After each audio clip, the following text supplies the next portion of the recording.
Well, Kyber here with review 73, the Advanced Dungeons and Dragons First Edition Manual of the Planes. I received a sunburn yesterday, so the mask is not feeling that great. The themes here are extraordinary realms of existence and multiverses. This kind of reminds me of time travel. Interesting, but requires a Chrono Trigger-like storyline to work for me. My big complaint, though, is the individualized planner rules are hard to wrap my tiny brain around. Like, every single plane has its own set of rules, and if you're DMing and the players are like, well, I cast Planner Gate or whatever, and then you're like, oh my, what? Why? Definitely limit your players' abilities to at-will travel anywhere. But make it a good reason. There's another problem. Wow. My high praise, though, is this has less of that wall of text feel because there are more diagram-like and spacing options. Yeah, I like that, see? They give examples and everything's broken up into little sections. Well, not everything, but mostly. But don't worry, they bring back the text walls in AD&D 2nd edition.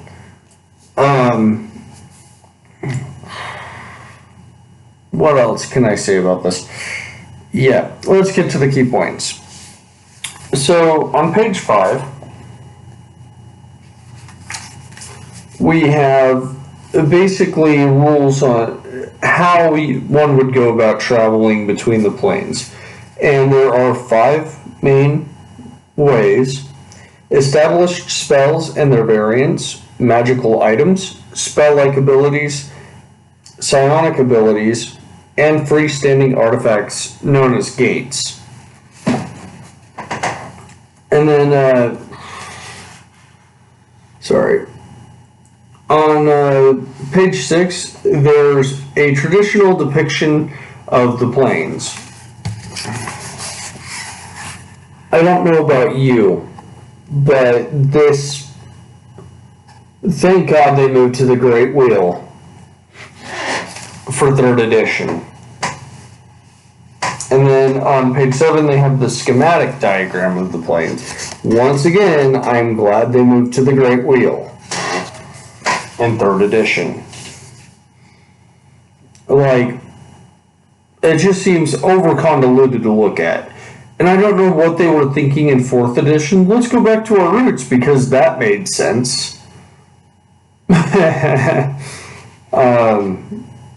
So, you have a spell summary on pages 8 and 9. And then, I don't really know why they put that in there. The ethereal plane ranges from pages 11 to 21, and in the planes, I'm just going to have to show you kind of what they have. They have some kind of weird rules going on there, like this is how that works. And then, like, they have coloration for the planes. Encounters in the ethereal plane go from 14 to 15.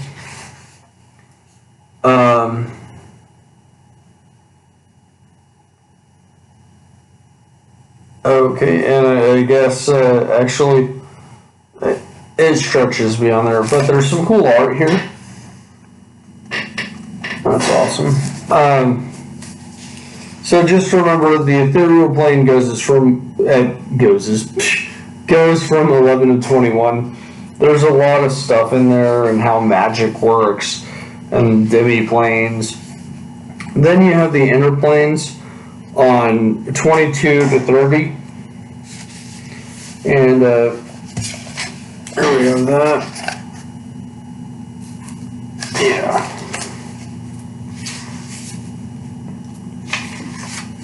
More encounter stuff.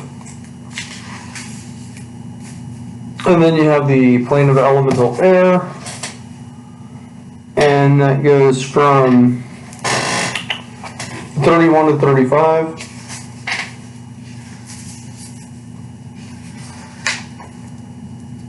And then you have the plane of elemental fire, which is 36 to 40.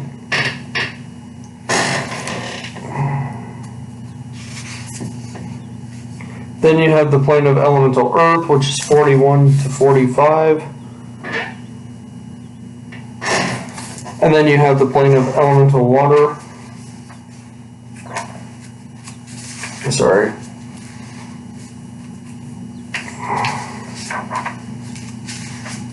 The pages kind of get old and rustic, I guess. Plane of elemental water, 46 to 50. And then you have the elemental planes on 51 to 53. Now, this concept is different. Cool. So, the para-elemental planes are minor planes that lie between the major elemental planes. The para-elemental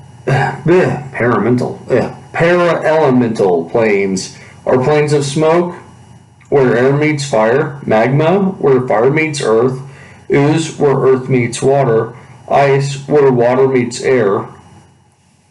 So, these are minor planes, basically. And then positive and negative plane stuff. Then you have one page dedicated to the energy planes on 54. The quasi-elemental planes. Sorry, I gotta check my notes. 55 to 59.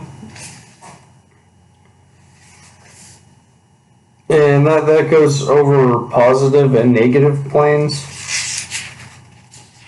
So there's just some real bizarre stuff here. And then you have the astral plane starting on 60 and ending on 72. The astral plane is absolutely huge. Let's see. Trying to find some more cool art to show you guys, because that is one thing I really enjoy about this book, is the art that's in here is actually really cool. The outer planes, 73 to 116. Once again, another huge section. There we are. Boom. That is cool. There's a lot of stuff there.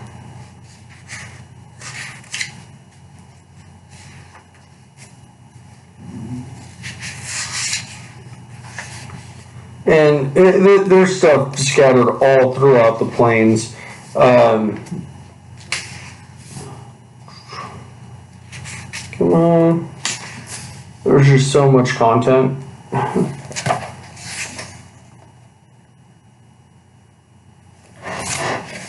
Like, the word flow is very difficult to pull from. Okay, so here we are.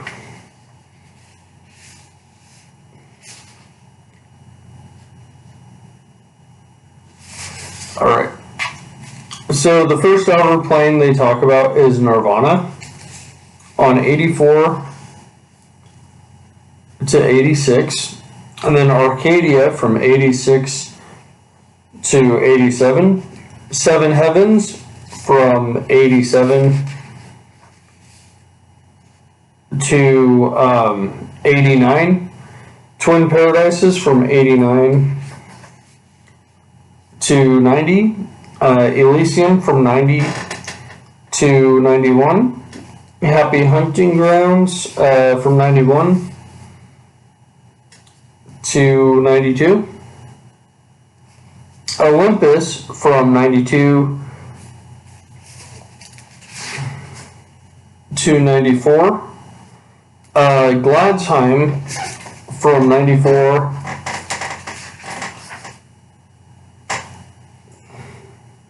to 97, Limbo from 97 to 99. Pandemonium from 99 to 101. The Abyss from 101 to 103. And there's the Abyss and its conduits. And then you have Tartarus from 103 to 105.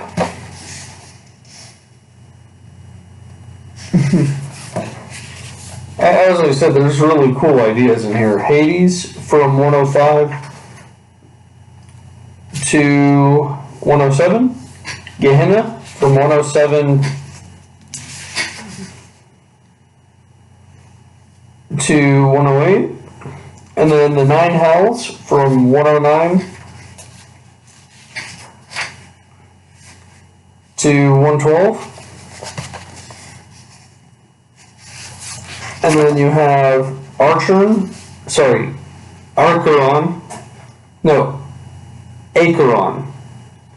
from 113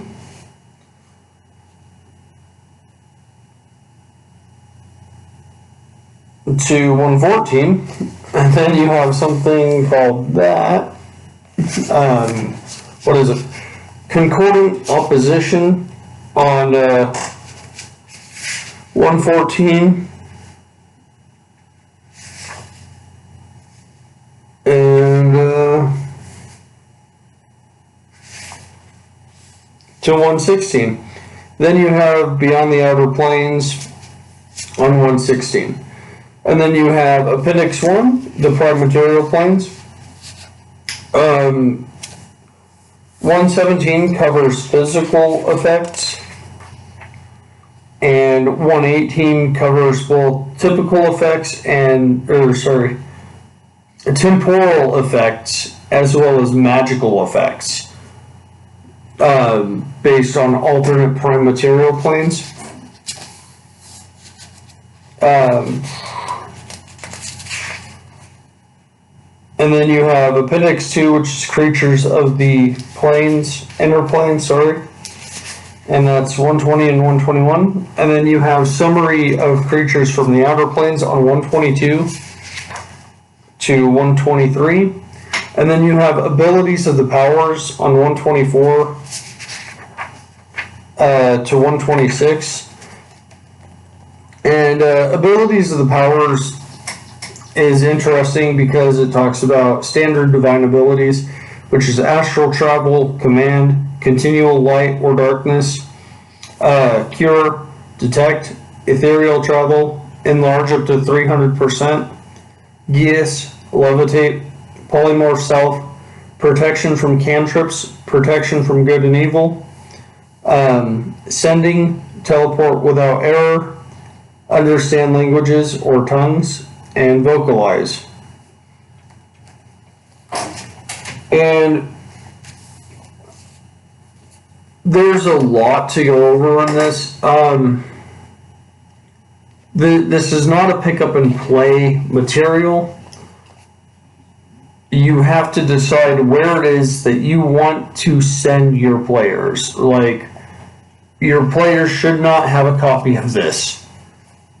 And that, ideally, because you literally have to read through this and then create your own stuff. Well, in some ways, it's more intense than other products because it deals with shifting rules.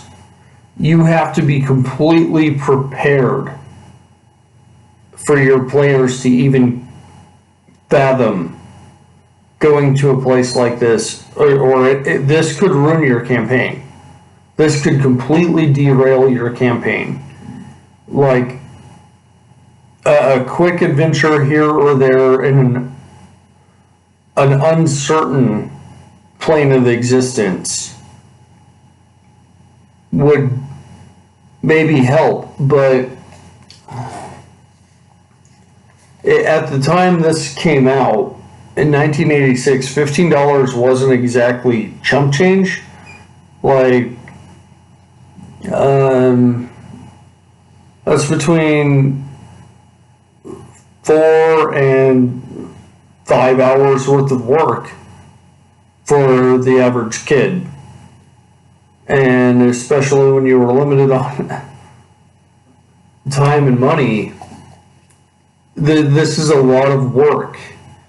And that's really my con to it, because you have to put through so much effort in order to make sure that what you're doing matches what you want to be doing, without the players finding some way it's broken in a very obscure but somehow obvious way.